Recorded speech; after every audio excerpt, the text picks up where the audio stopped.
Peter Taylor, the Lazy Project Manager, talks social project management for projectmanagement.com, powered by PMI. Hi there, my name is Peter Taylor, but you may know me through my alter ego, the author of The Lazy Project Manager. But today I'm not talking about lazy project management, I want to talk to you about social project management. This is an emerging and evolving world, and through this series of videos we will together explore this world, this exciting world, and what opportunities it can bring us as project managers. But there is a challenge. We have to find out a way of balancing the social collaborative world with the need for centralised control and governance in this very project driven world. So join me and explore the world of the social project manager.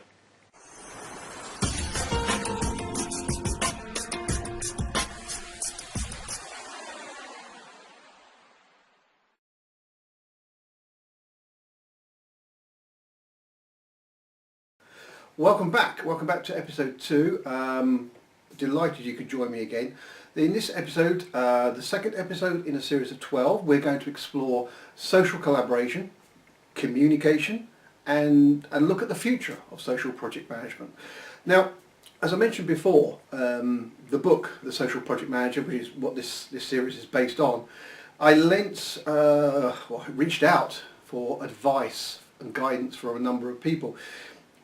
You know, the area of social project management isn't particularly well documented at the moment, and so I wanted to find, if you like, experts out there in the field who could contribute ideas, thoughts, etc. And I did that primarily through connecting to a whole bunch of social project management tool vendors, suppliers, developers, etc. So we're going to hear from them throughout this series, and we're going to start particularly, or start in this episode, with some thoughts from Eric Morgan, who's the CEO at Workfront, and we will continue, as I said, throughout the series hearing from other people. So, from my point of view, this is no specific recommendation for technology, but just an awareness of some of the major players out there in the marketplace. And I mentioned in the first episode about the fact this is the social project management tool arena is a developing one as far as I'm concerned. It's emerging into the marketplace. We have the more traditional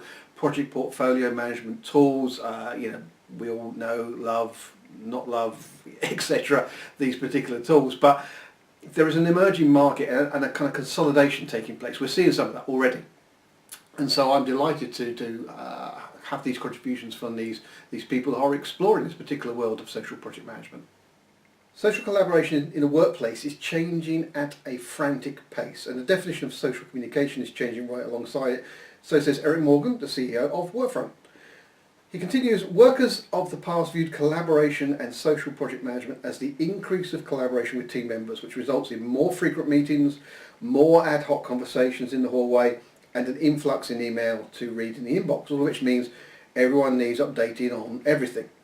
Today, many organisations are stuck in the same painful rut of the past. Workers are spending 25 to 35 hours per week just preparing information and engaging in collaboration with others. That's an incredible amount of time to spend communicating and being social.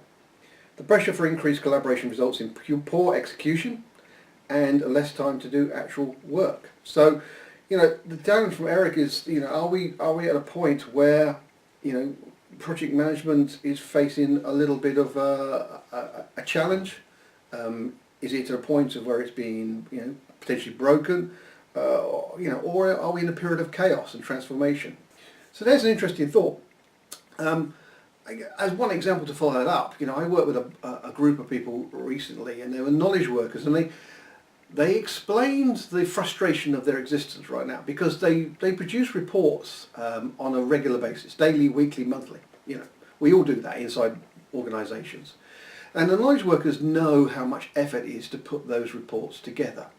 There are always, it doesn't matter how sophisticated the underlying enterprise technology and tools that are in place inside an organisation, there are always disparate databases, sources of information, and the knowledge workers know the challenges of putting this together, how much effort it takes to produce this one report. They know, if they were honest, they'd know which components of that report were accurate, less accurate, perhaps even inaccurate, and in some cases plainly made up.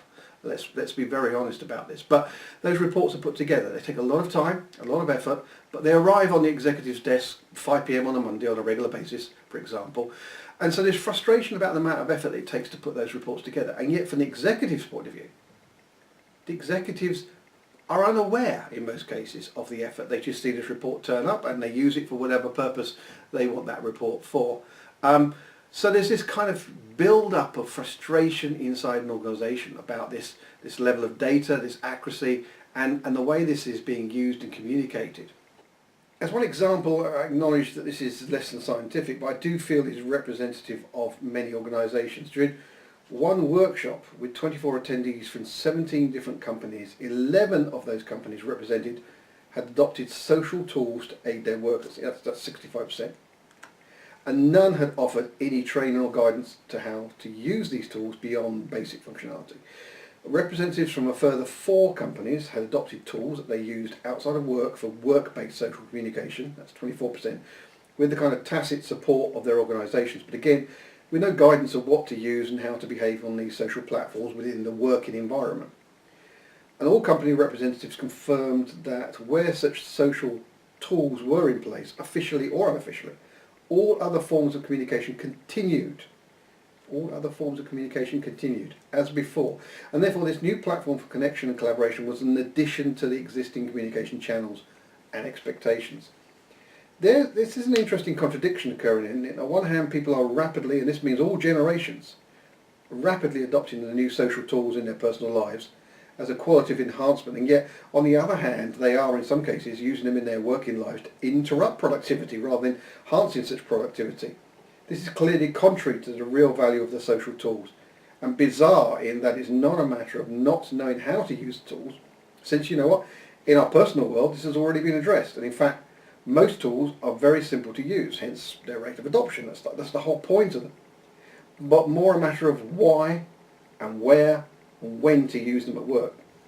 You know, we live and work in a time when at least 4 generations, with a 5th on the way, are potentially in the workplace at the same time, and this brings both opportunity and challenge that we should benefit from. But each generation is schooled in certain means of communications, different means of communications. The new social tools could well be the level playing field that aligns these multi-generations. What do you think?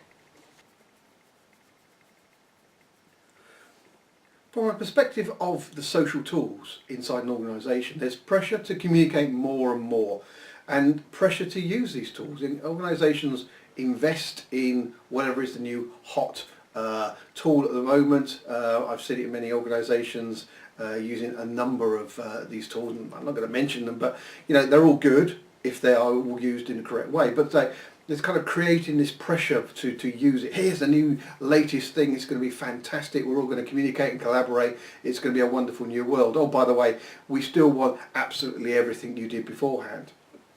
And in fact, many organisations don't offer any particular guidance or help in this area. And this is a fascinating cause of contrast, really, because you know, if you think about your use of the tools out there, you know, Facebook, you know, LinkedIn, Twitter, whatever it may be, who taught you to use any of these tools? You know, it's not really. It's through a combination of it's self-explanatory and the occasional tip, or you know, observing other people using a particular feature you hadn't used beforehand. So on that hand, it's very simple. But the reality is how to use this inside the workplace is perhaps not so simple. And yet, you know, as I said, it's easy to use, but understanding the use is, I feel, is the current challenging dilemma inside the organisations right now, when it comes to social media and, you know, project management related social tools. So where does that leave us? It leaves us in a position where, you know, workers are becoming more and more social. I think that's generally true. They're becoming social at home, and they're keen, and their organisations are keen sometimes to be more social at work. So Facebook, Twitter, Skype, these all offer great new ways of communicating with their team, their peers, their colleagues, etc. Put on the background of the future of project management, which I believe is going to be more global, more remote, virtual in its structure, and with a desire to work on projects 24/7, around the clock, constantly. You know, there is no stopping to a project anymore. It's not 9 to 5. Has it ever been 9 to 5? But the point is, if you've got resources around the world, the project is progressing constantly throughout the 24-hour time. Now, add to that a move to a far more collaborative and social workplace, then I think that brings us to a point of what the background to project management and social project management in the future could be. On top of which, of course, there is a significant move towards all employees being more and more remote based. I mean, in 1997 in the US there was something like 9 million workers who were had the permission to work at home, and typically worked at home for maybe one day of the week. In 2010 that had risen to 13 million, and it's increasing, it's accelerating, that ability to work at home.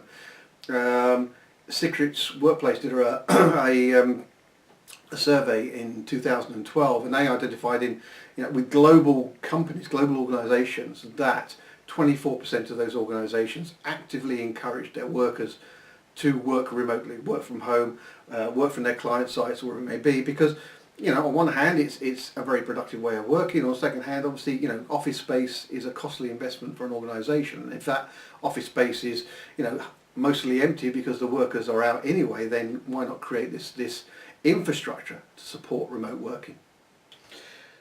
So all of this brings us to a very interesting point. We know as project managers we are leading change. Projects are about change, they're delivering change inside organisations.